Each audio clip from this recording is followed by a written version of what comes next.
Hai,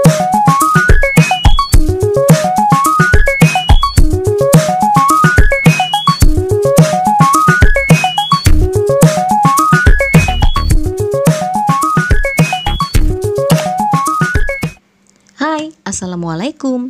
Semoga kita semua selalu dalam keadaan sehat walafiat. Video ini untuk kelas 7 bagi kalian yang di sekolahnya sudah menerapkan kurikulum merdeka. Kali ini masih lanjutan dari bab 1 yang ada pada video sebelumnya.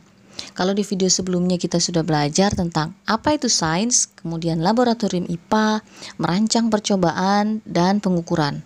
Kali ini saya akan membahas tentang pelaporan hasil percobaan. Baiklah, langsung saja kita mulai. Yang pertama, penyajian data percobaan. Setelah melakukan pengukuran dalam penyelidikan, tentu hasilnya perlu kita tunjukkan dalam bentuk yang mudah dipahami oleh pembaca. Biasanya ditunjukkan dalam bentuk tabel dan grafik. Tentunya tabel ini harus dilengkapi dengan besaran dan satuan. Kemudian, data percobaan itu harus bisa menjawab tujuan percobaan. Jadi, kita harus menyatakan hubungan antara variabel bebas dan variabel terikat supaya lebih mudah dibaca. Nah, supaya lebih mudah dibaca, disajikanlah dalam bentuk grafik. Grafik itu seperti ini ya. Ada grafik batang, ada juga grafik garis. Kemudian yang kedua adalah menarik kesimpulan. Setelah data disajikan, kita perlu menyimpulkan apa hasil percobaan kita. Tentu kesimpulan harus menjawab tujuan percobaan yang sudah dirumuskan. Di bagian ini, kalian juga perlu menguji hipotesis yang sudah kalian tulis sebelumnya. Apakah hipotesis kalian itu diterima ataukah hipotesis kalian itu ditolak? Oke, selanjutnya melaporkan hasil percobaan secara lengkap. Bagian-bagian dari suatu laporan percobaan itu ada yang pertama, tujuan percobaan.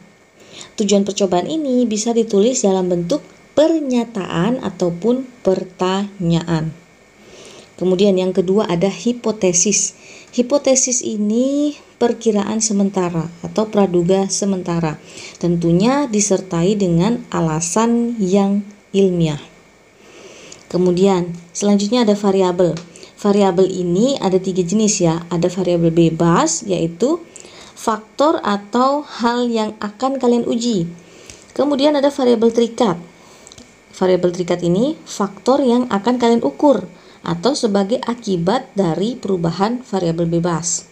Dan yang ketiga ada variabel kontrol. Variabel kontrol ini merupakan faktor yang dibuat sama.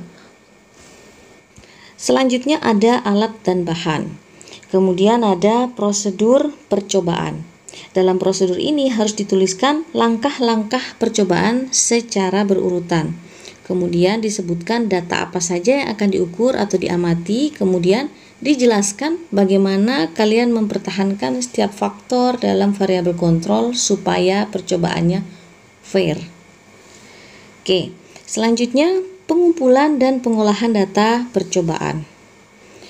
Hal yang perlu diperhatikan dalam pengumpulan dan pengolahan data itu yang pertama, data harus dicatat dalam bentuk tabel, di mana variabel bebas itu ada pada kolom sebelah kiri, sedangkan variabel terikat ada pada kolom sebelah kanan.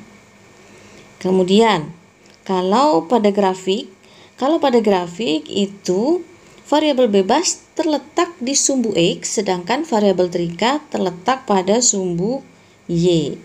Nah, komponen dari grafik tentunya harus dilengkapi seperti judul, label sumbu X, Y, serta satuan-satuannya. Oke, yang terakhir adalah kesimpulan. Berdasarkan grafik yang sudah dibuat tadi, dinyatakanlah hubungan antara variabel bebas dan variabel terikat dalam percobaan yang sudah kalian kerjakan. Bagaimana? Mudah dipahami bukan? Kalau sudah paham, kita akhiri saja video kali ini. Kurang lebihnya mohon maaf. Wassalamualaikum warahmatullahi wabarakatuh.